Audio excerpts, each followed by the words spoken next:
Bismillahirrahmanirrahim. My dear students of Honors Part 3, how you folks are doing? Today, I will start discussing the critical appreciation of Robinson Crusoe, and for discussing the critical appreciation of Robinson Crusoe, I shall take uh, two lecture. And today, let me begin by telling the theme of the novel. Uh,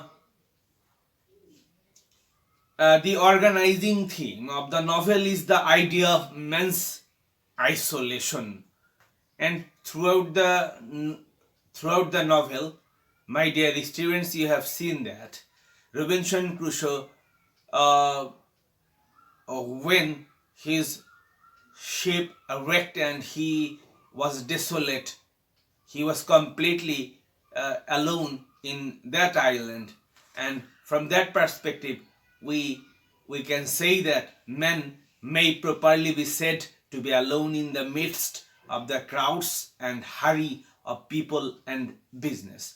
We love, we hate, we covet, we enjoy things, but we do all things in privacy and solitude.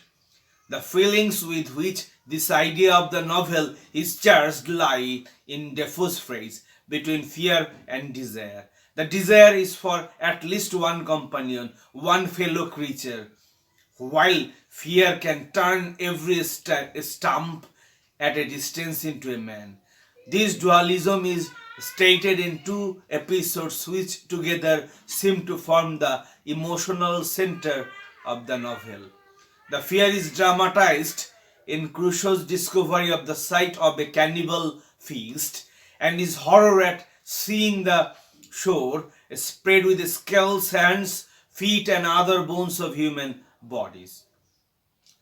And we may also describe the novel in theological terms as a story in which Crusoe stands for every man guilty of original sin and, and falling into a specific folly and crime, but mending and reforming himself through the punishment which God inflicts upon him in order to make a better man out of him. In this sense, we may say that Crusoe's behavior on the desolate island reenacts a drama of religious conversion. And again, Robinson Crusoe is a gripping story with suspense and dramatic situations. Robinson Crusoe tells a gripping adventure story which abounds in dramatic situations and which repeatedly gives rise to a feeling of suspense in our minds. There are as many as 3 shipwrecks in the story. The account of each of these shipwrecks is highly dramatic, and in each case, we experience feelings of suspense, fear, awe, and pity. Then there are Crusoe's encounters with cannibals. The accounts of these encounters also possess a dramatic quality, but the most dramatic encounter is the one that takes place between Crusoe and the mutinous crew of an English ship, the captain of which is rescued by Crusoe, followed by a bigger encounter between Crusoe, the English captain of the ship, and a few other on one side, and the mutinous crew of the English ship on the other side. And my dear students, we observe a deep sense of pathos in this novel. There are several situations in the course of this novel which gives rise to feelings of compassion and pity in our hearts. We really sympathize with Crusoe when he is drifting on the sea with Judy, not knowing in which direction to steer his boat. We sympathize with him even more when he finds himself all alone on an uninhabited island. And this feeling of sympathy continues as long as Crusoe remains on the island, even though in course of time Crusoe gets reconciled to his solitary life. And let us, my dear students, now look at the character of Robinson Crusoe.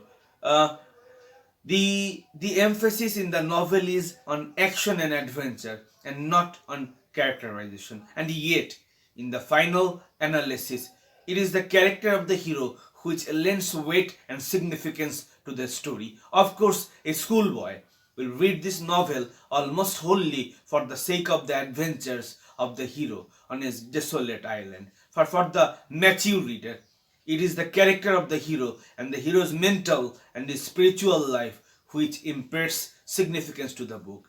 We are given plenty of material and plenty of facts on the basis of which we are able to understand the character of the hero in all its aspects.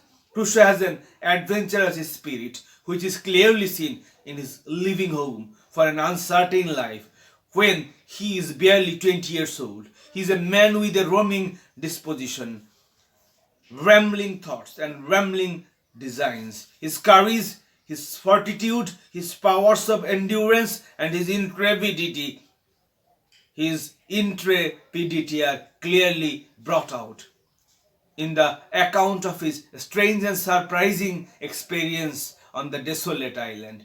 His religious conversion is strikingly and convincingly depicted, and you, my dear students, observe in toto how a person uh, became attached to Jesus Christ and read Bible every day, and even he encouraged Friday to be a complete Christian. His disgust with and horror of cannibalism are also clearly stated. His essentially compassionate nature is shown in his reluctance to kill any human being unless he is first attacked, or killing becomes absolutely unavoidable to help somebody else. His moralizing tendency as well as his mystical disposition receives a good deal of emphasis in the book. But the trait which strikes us most and which leaves an indelible mark on the minds of most readers is his ingenuity, as evidenced in his building a habitation on the island, in raising crops there, in setting up an animal farm, which is also a kind of dairy farm, in his building a boat, in his making baskets, earthenware, and numerous other things. And now, my dear students, we will see the character of Friday, and you see the relationship between Crusoe and Friday depicts two things. One is the image of father-son intimacy, where we see genuine love of Crusoe for genuine love and care for Friday by Crusoe, and in another aspect, that is master slave element, we see how Crusoe taught Friday to be a servant, to be a complete servant to him, and to show complete loyalty and complete obedience to him. And the character of Friday is a very important character in this novel, and Friday is a memorable person. Friday impresses us chiefly by his loyalty to his master, who has saved his life from cannibals. And indeed, the name of Friday has become a byword for loyalty and fidelity. Friday's gratitude to Crusoe is intense, that he would not like to leave Crusoe under any circumstances. And Friday's conversion to Christianity is also a very striking thing in this novel. And my dear students, in our next class, we will complete discussing the remaining part of critical appreciation of this novel, Robinson Crusoe. And until then, wish you very best, and thank you very much for watching.